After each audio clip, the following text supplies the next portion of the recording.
Okay, it looks like we have a question from the Archer Center in Washington, D.C. Okay, am I live now? Yes, I'm Steve Clyburn, class of 77. I really haven't heard anyone say anything about the actual performance of government this morning. In other words, what about providing performance metrics or performance measures for how agencies are delivering on their goals, on their missions, etc.? I've heard a lot about tracking down money, and I've heard a lot about looking at insider discussions, but nothing about, okay, well, what sort of results is government getting? Could I have a few comments on that, please?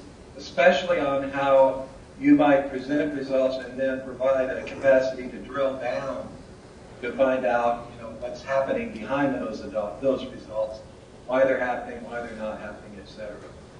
Sure. Well, that is a huge issue, and Texas, for instance, was the leader as far as our budgetary process in performance-based budgeting. But to just have a budget document that presents performance measures and not do anything with them is not really accomplishing the goal I think that people envisioned with performance-based budgeting.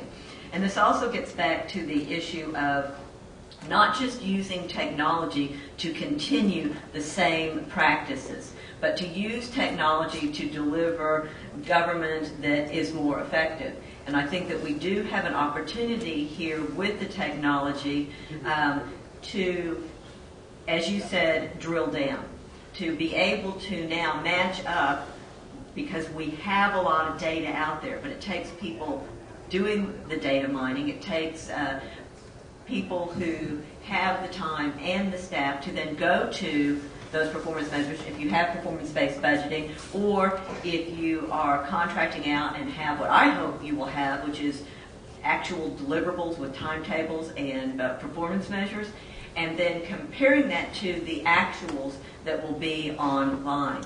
But it is a tremendous issue, and I think it is a huge issue, frankly, when it comes to the areas I said, not just of performance on budget and performance measures, which is very important, but on this whole area of contracting out, of outsourcing services. And that is whether you're talking mainly, you see more of this at the state level and the federal level. But at the state level, I think that it is imperative and important, not just with the budget, but in these other areas, and particularly with contracting out and outsourcing, that as Talmadge Heflin said, we have the information online.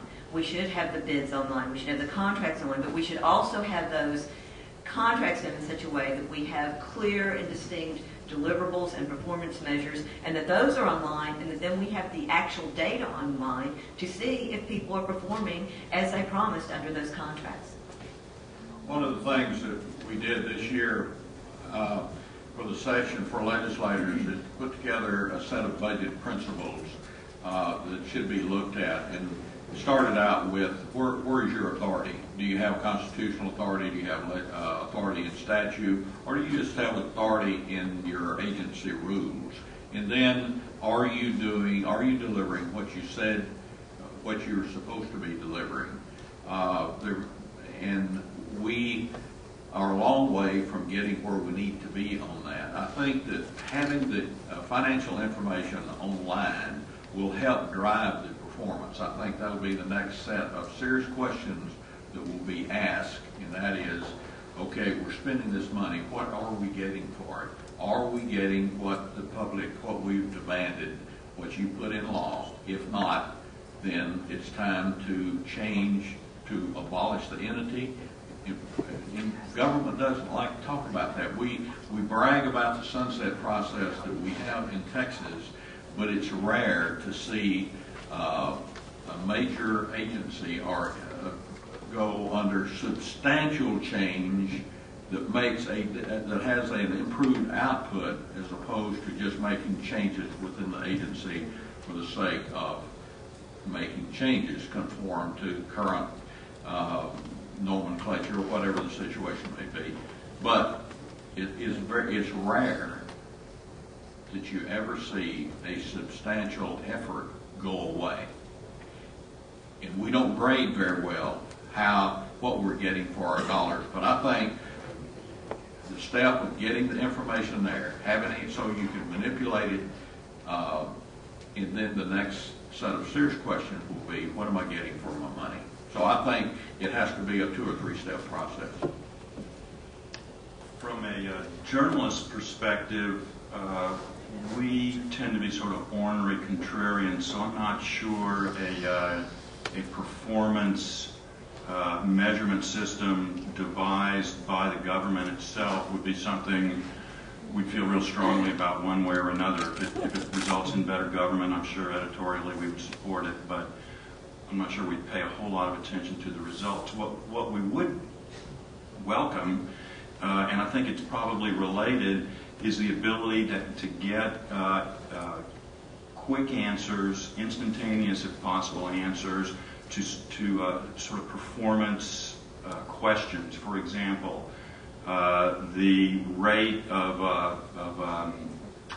code inspections, East Austin versus West Austin. We would like to be able to look at restaurant inspections and how many are failed out of every 1,000 restaurant inspections. How many result in failures, and who are the inspectors that fail restaurants and who are the ones that pass them. You know, at the state level, we might be interested in looking at the incidence of the TCEQ executive director overruling a staff recommendation on a permit issue. You know, all these are very interesting performance questions to us in any sort of online, computer-based system that would allow us or anybody to ask and get quick answers to those questions. We would applaud vigorously. I would encourage you, if we're out of time, to go to texasbudgetsource.com, look around, but more importantly, use it as you will, but give us suggestions on improvement, because we believe in the public, the power of the public as far as improvement. And I would say, if you need to contact me, everything's online. My home address, my phone number, my date of birth, so it's all up there if you want to get a hold of me. I'm easy to find as well, just all paper.